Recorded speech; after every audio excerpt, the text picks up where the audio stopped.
Hello, welcome to the New York School of Design Sewing Basics course. And once again, I'm Hannah Noth, and I'm going to be guiding you and instructing you throughout this series.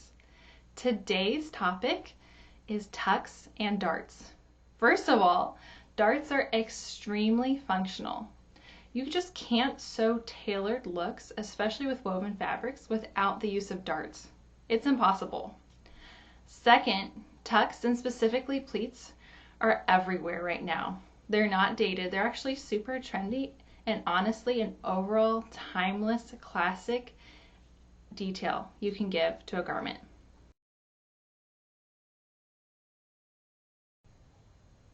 Okay, let's begin with how to sew a dart. I've taken this pattern piece that has two darts on the pattern shape, and I've already cut out the normal shape of the pattern piece. Now I need to learn how to transfer these darts on the pattern piece to my fabric in the back. I don't want to unpin my pattern without marking these darts, because if I do that, then I will be uncertain as to where my darts should be when I go to sew them. So let's take time to mark our darts and learn how to do that before we begin sewing them. There's a couple different ways you can do this. I'm going to show you my preferred way and give you a couple other options as well. I'm going to take a pin and I'm going to insert it through the apex of the dart, one at a time. So right there. Then you can use chalk for this, but my preferred way is to use my disappearing ink pen, and I'm going to mark right where that apex is, where the pin is poking through the fabric, on the other side of the fabric. See, now there's a little purple dot there. Make sure that this side of your fabric where you're marking, even though it's with disappearing ink, is the wrong side of your fabric, because you'll be sewing your dart on the wrong side, the inside of your fabric. Now I'm going to do the same thing with the other dart. Put the pin through the apex and mark it. I can remove the pin, and now I have 2 points, 2 little purple dots indicating where my darts end. Next, I need to note the top of the darts. Okay? This time I don't need a pin because it's right at the edge of the pattern. I'm just going to mark even to that line on the other side of the fabric. Just like that.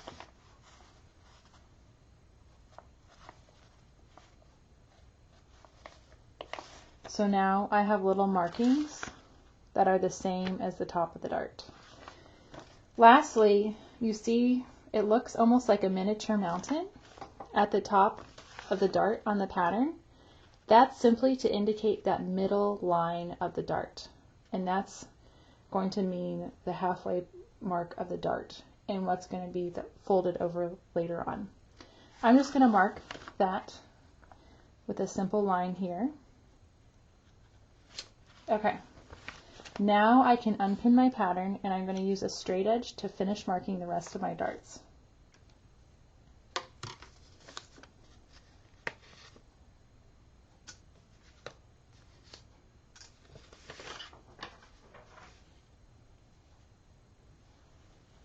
Okay, I've taken the pins out, and now I have the wrong side of my pattern piece, my pattern fabric. I'm going to draw lines from the top of the dart to the bottom, the apex of the dart, on both sides. So I'm essentially recreating these V shapes on the original pattern.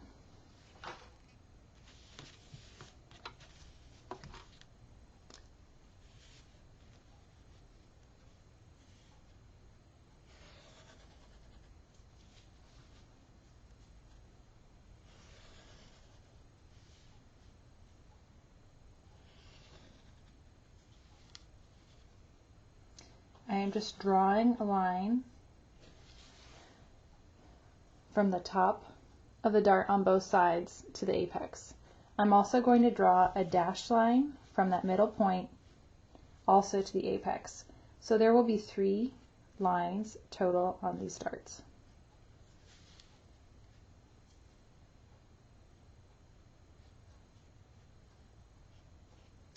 And again, it really doesn't matter if you use a disappearing ink pen or chalk, as long as you clearly mark your darts. You don't want to play any guessing games when it comes time to sew your darts, because darts need to be precise in order for them to do the job of helping the garment to fit better. Now that I've marked my darts, it's time to pin them. Let's start with a larger dart. I am going to meet those 2 end lines together. I want to make sure that they're totally on top of each other. Then I'm going to take a pin, pinning perpendicular to where I will be sewing, and pin it through. Notice how I have that dashed halfway line at the very top of my dart, okay? That indicates how wide the dart is and helps me stay on track for pinning the 2 perimeter lines of the dart together.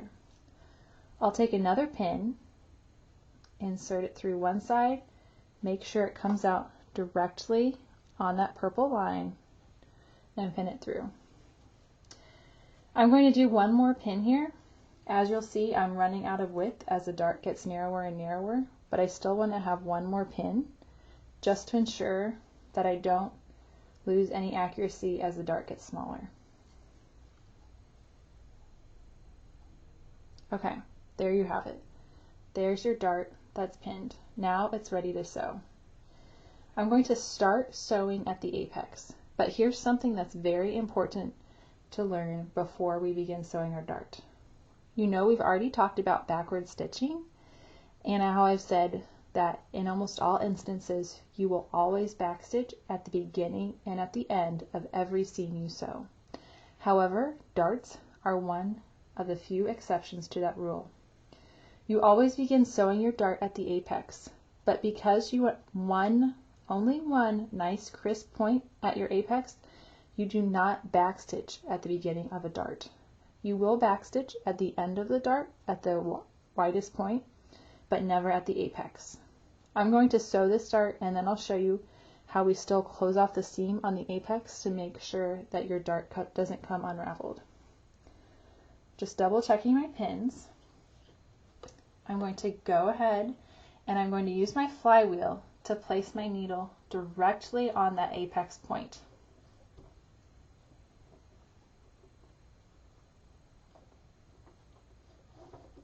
Alright, now I'm going to begin sewing, not with a seam allowance, but along that line that I marked on this side of the dart, taking out my pins just before I sew over them.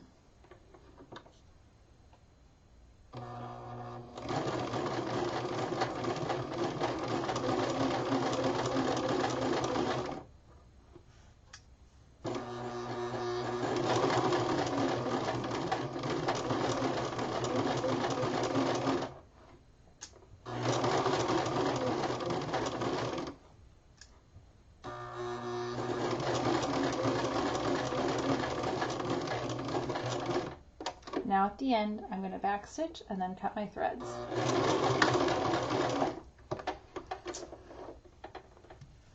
I'm only going to cut this bottom thread. We're going to leave the apex thread for just a moment. Now, see my red thread, how it's directly along that purple line on either side of the fabric. This is good because it means that I was able to completely and accurately transfer my dart and its exact size from the pattern to the fabric and to the seam. Here's what the dart looks like on the other side right now. It's a nice crisp line which you will iron after you're finished with your dart, and it takes in some of the fullness at the waistband of the skirt. Okay, last step for finishing the construction of this dart. Remember, I didn't backstitch at the beginning, at the top. So I need to seal off the seam on the apex here. In order to do that, I'm just going to simply, by hand, tie a few knots in the thread and then cut it. This will secure it without adding the extra bulk or lack of accuracy backstitching would have done. So I'm just going to tie it 2 to 3 times to make sure it's a nice, strong knot.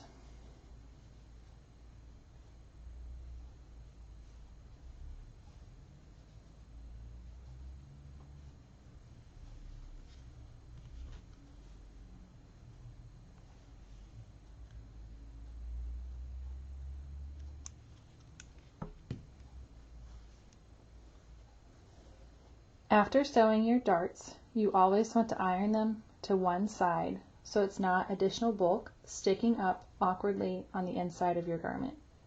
Traditionally, you will always iron your darts fullness towards the center of your garment. So in this case, if this is the center front of the skirt, I will iron it flat facing that way. Okay, let's sew another dart. This one is slightly shorter than our first dart, and oftentimes darts will come in pairs or more in order to make the most of the accurate fit of the garment that you're sewing. So it's not unusual to sew more than one dart at a time. We're going to sew and pin this the same way we did our first dart. I'm going to take my pins, starting at the bottom where it's the widest, and make sure that I am pinning exactly on that seam line.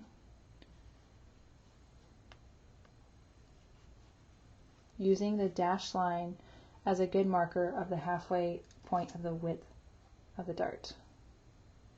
I'm going to pin again.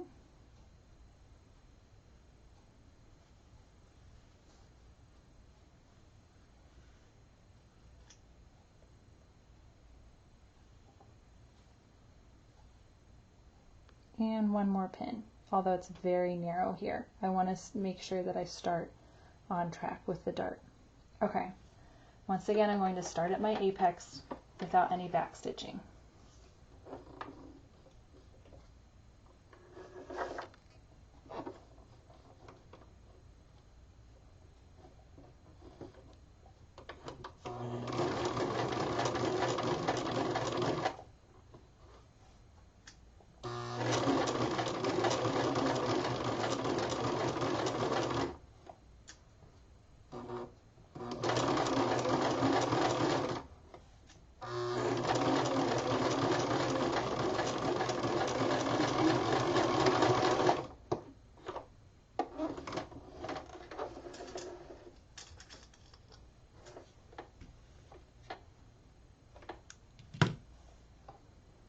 Okay, that's our second dart.